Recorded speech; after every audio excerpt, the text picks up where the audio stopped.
Hello বন্ধুরা, আসসালামু আলাইকুম।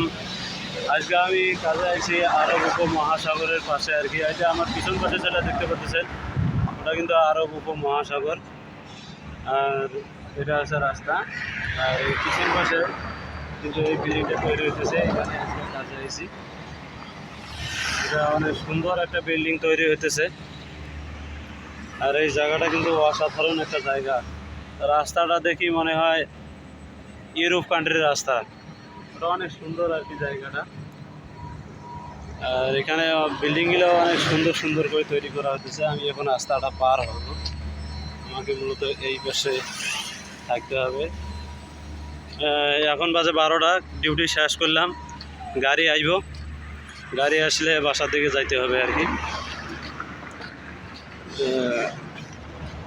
আমি একটু এইদিকে শেয়ার যা বসি।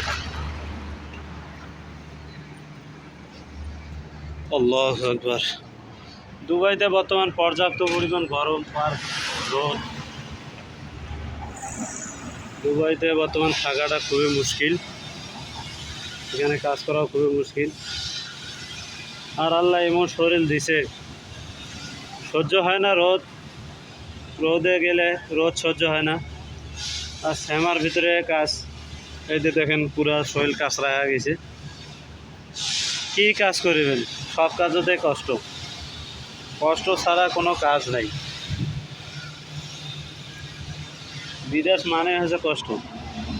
আর বিদেশের দোষ দিয়ে কি হবে, দেশের মানুষ কি কম কষ্ট করে?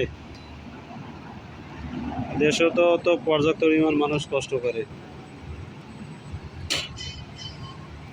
আমি দেখছিলাম জাহাজ থেকে যারা মাল কাটে আর কি, যেমন কয়লা, তারপরে হচ্ছে যে মাটি, বালু, যারা এগুলো মাল কাটে, জাহাজের মাল কাটে আর কি, ওরা এত পরিমাণ কষ্ট করে, ওদের চিন্তা করে আমি